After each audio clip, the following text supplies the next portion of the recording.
Early Corvettes are cool.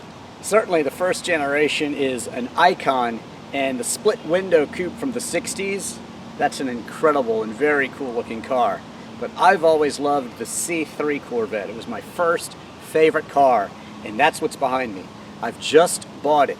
So will meeting my hero be a great thing or not? Let's find out. Well, in pure aesthetics, I'd say that this particular Corvette is super, super cool. It's the Mako shark look. I might even call it an icon too. When you're a kid, looks are everything, and that's certainly what drew me to this particular Corvette. It's even very similar to the original color that I fell in love with. The shape is really just so cool, and it just makes me smile staring at it, even now, decades later. This just might be my favorite angle on the C3 Corvette. I love those flying buttresses in back and that flat window. Of course, this 1977 was the last year of this design. That's another reason I got this particular car. Just check it out. So cool. Definitely still an icon to this day. There's styling cues everywhere that draw you in. The simplistic bumpers and these hubcaps and the white lettered wheels. The flag that first came to the car this year, actually. L82. This one is actually not an official L82 car, but it's actually quicker due to some modifications. But there you go. Definitely cool styling cues everywhere you look on this Vette, especially here. Oh, I just love that. Mwah. Another appealing characteristic to this particular car is the T-top design. You can take the tops off and go motoring al fresco. And it looks good both ways, top up or with the T-tops off. Wow. I don't think there's any arguing of the point that this is a great looking car. It definitely didn't let me down in the looks department. Let's see how it looks inside. Well, T-top cars are definitely something from a bygone era, basically. And the interior, well, it's simplistic and 70s, I'd call it. You've got these two seats, not really even bucket seats. I mean, they don't have much side bolstering when you consider the seats of today, but it does have really everything you need. A handbrake, power windows, 3-speed, automatic transmission, ventilation system, radio, and some very important gauges. Water temp, fuel gauge, a clock, which unfortunately does not work, oil pressure, and voltmeter. Of course, you have to have your Corvette floor mats as well. It's got cool vents and a very simplistic steering wheel. And the steering wheel actually was replaced from the last year. People did not like the fact that the steering wheel was kind of cheap and came from another car. And so here you go. This is the new improved version, leather wrapped, and I think it's pretty cool. It's also a tilting wheel for adjustment, and this is the first year they kind of placed it a little farther away so you could drive in that Italian hand straight out position. The gauges, you can see, are also straightforward. Just a speedometer and a tachometer. Goes to 7,000 and the speedometer goes to 160. I think that's a bit optimistic, but anyway, there you have it. You can actually pull the seats back here, and that reveals the storage behind the seat, which is pretty cool. The battery is actually in here, and you've got actually a lot of room because it goes pretty deep back that way because you don't have access to the trunk from the back. Interesting design.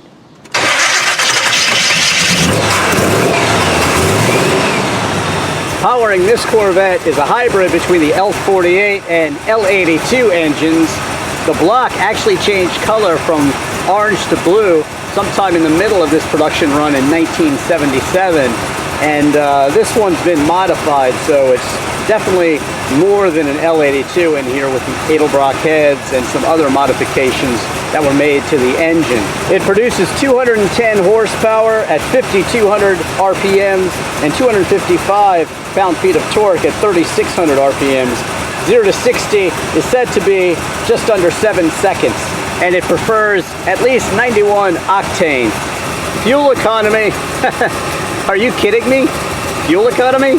It's more like gallons to mile in this car. I'd say you'd be lucky to get about 15 miles per gallon if you're going long distance on the highway and not driving very fast at all. Otherwise, good luck.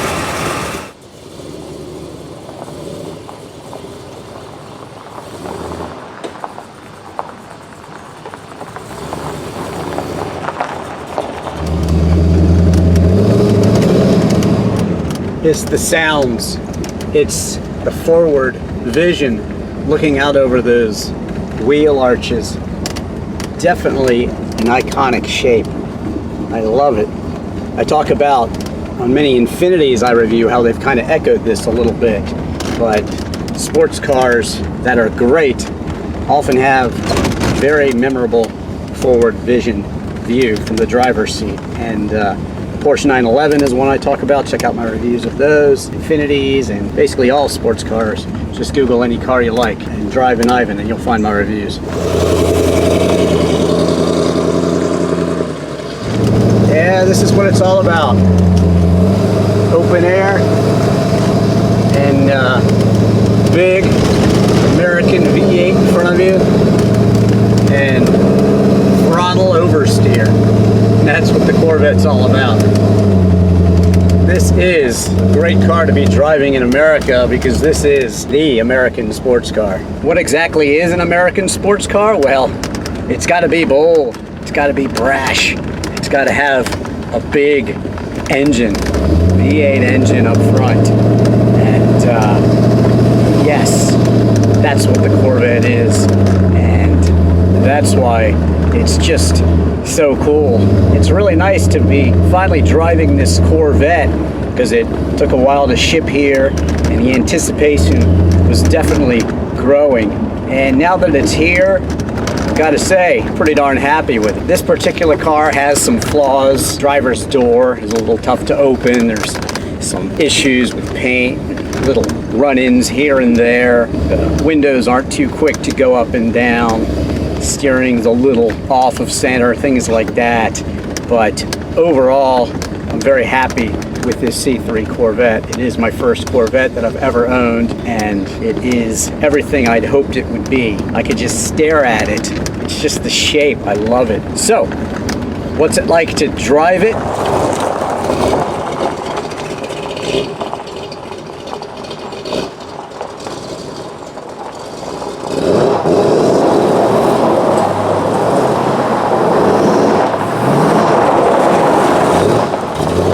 Well, it's definitely a special vehicle. It's not like the cars of today. You definitely smell the car's inner workings. You can smell the gas and it's hot, things like that. You know, the mechanicals create heat and you can feel that heat basically in front of you.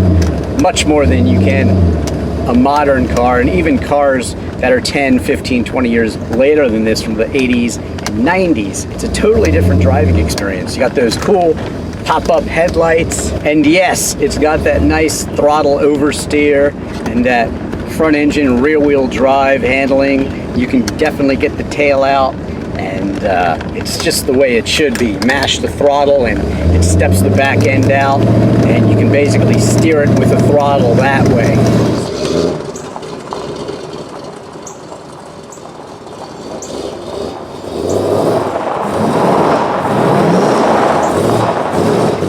So I say it's a pretty cool drive and definitely unique amongst cars, even back then. The T-tops, well, that's just icing on the cake there. It's so great to be driving with tops off, motoring al fresco, wind in your hair, and that's what a sports car is to me, definitely. And they say the top goes down and the price goes up. So what about pricing for these Corvettes? Well, you can get a parts car for under $5 grand, but anything you want to drive is going to be basically above that, and I'd say on up to about $10,000 for a normal car with normal high miles from this era. Of course, when you get into the rare options and of course the 4-speed stick, well, that goes for more money because people do like to shift it themselves. Although with the Corvette, you know, okay, it's probably fun, but for me, I'm perfectly happy with the automatic 3-speed. It's plenty quick. It's got all the fire of the engine sound and that sort of thing. You don't lose any of that. So for me, this is the perfect car. Of course, avid viewers of mine will know that most of my cars are blue that I choose, and this is one I chose. So I do love my blue cars. Check out my Austin Healey Sprite, my Chevy Corvair, which I've since sold, and also my Porsche 996, and also my Porsche 911 SC. But basically, you can get a C3 Corvette these days from anywhere from about $6,000 to really $25,000 for the rarest ones. Of course, if they're super rare, they can be more than that. But I'd say that is pretty fair money for the C3 Corvette, because what you have here is definitely an American icon. It's got that cool Mako shark shape. It's got that fiberglass body. It's got the pop-up headlights. It's got a big American V8 engine up front, and it's plenty quick, and it's plenty rare, and I'd say it's plenty exotic too. And plus, with the T-tops, well, the alfresco motoring, like I said, it's just the icing on the cake. This Corvette, I think, is a used classic sports car bargain, and if you want one, well, what are you waiting for? That is why it's an icon, and that is why it's been on my heroes list since I was a kid. Well, that, and of course, it's great shape too.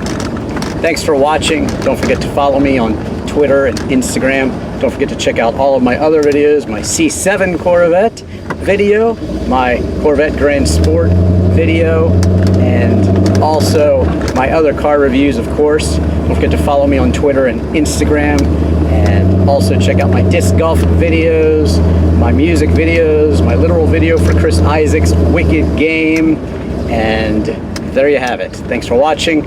I'm Drivin Ivan.